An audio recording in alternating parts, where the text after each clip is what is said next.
Ćao svima, ja sam Lazić Aleksandar, Sale Tru, pored mene je ortak iz Niša koji kida taj južnjački rep, kako se zove, kida i freestyle, došao večeras da podrži neke drugare, tako da šta imaš da kažeš za ceo ovaj događaj? Pa profi stvarno organizacija, sve na vrhunskom nivou, stvarno dobri MC-evi i evo, hvala još jednom Dripcu što me pozvao i hvala Saletu na intervju.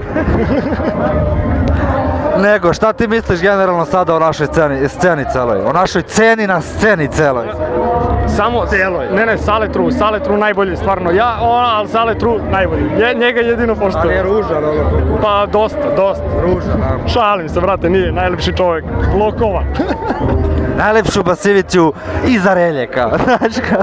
Nego, šta još mogu da te pitam, jel planiraš nešto novo? Mixtape, sprema se, bit će... Kada si rekao? Mixtape, sprema se, bit će, to je to. A kada izlazi? Posle nove godine, ja mislim. Dobro, jel imaš neke kao fit tu?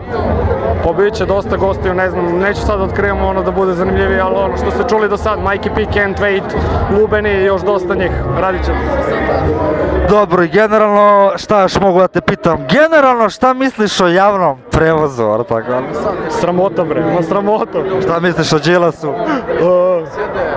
Lopov, klasičan, veći nego... To je to, čuli ste od čoveka uživo, odnosno niste uživo, ali ajde ono. I ako možda batiš neki freestyle za Rap Life emisiju i sve to? Ajde, Rap Life, hvala što ste me zvali, kad vidi svaka cura ovog, ona balavi, znači gruvamo jako, Deda Mraz u kući, a Sale truje makro.